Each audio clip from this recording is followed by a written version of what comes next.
Yeah, I'm a commander with the San Francisco Police Department. I've been employed here for 25 years. I took the test for the police department 26 years ago, maybe a little bit longer.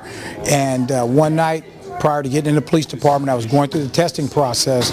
I was driving my friends to a nightclub, hang out, do our thing. The designated driver program had just started, and yours truly was a designated driver.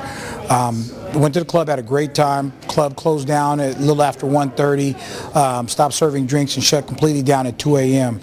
As we were leaving the parking lot, we were blocked by another car, and we started to honk at the car.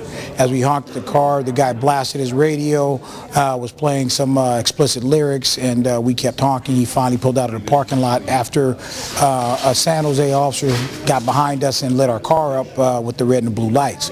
We were stopped, and the officer walked up to my car, asked me to exit the car. I did. He asked me for identification. I threw it on the ground. He threw it on the ground. He asked me for another form of identification, which I provided him, my military ID card. He threw that on the ground. He asked me for more identification, and I told him I left my birth certificate in Oklahoma. He then said, "You're a funny guy." And I said, "Well, I'm not trying to be, but you're throwing my identification on the ground. I'm doing everything right." And he said, "Oh, are you?" So I'm in here in this parking lot trying to make sure you don't get killed, and you're playing F the police. And I explained to him that was not coming from my car, that my car was not equipped with a cassette player. And this tells you how long ago it was. There were no DVDs or CDs back then. And so he insisted that it came from my car, even though it had not. I then told him that my intentions were to not be harassed. I was going to leave. He told me to pick my identification up. I refused.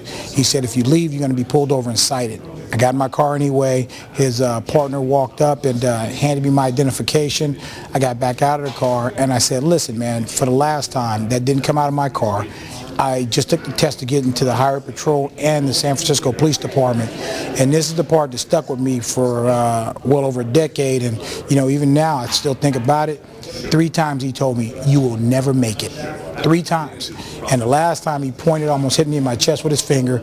And it's the angriest I've ever been. And I tell you, tears welled up in my eyes, and got in my car and I left. The ride back to the barracks was a long one. My friends told me, "Do not do this job under any circumstances." They had me talked out of applying and doing it.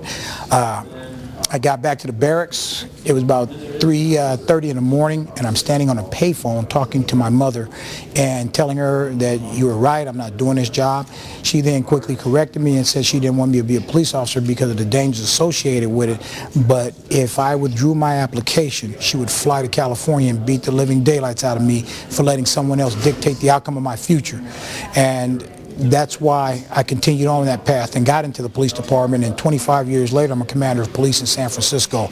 And it's why I advocate for people to come in, because there has to be change, and that change is only going to come with people applying from the community. If you see something being done wrong, you cannot change it from the outside. You have to do it from the inside.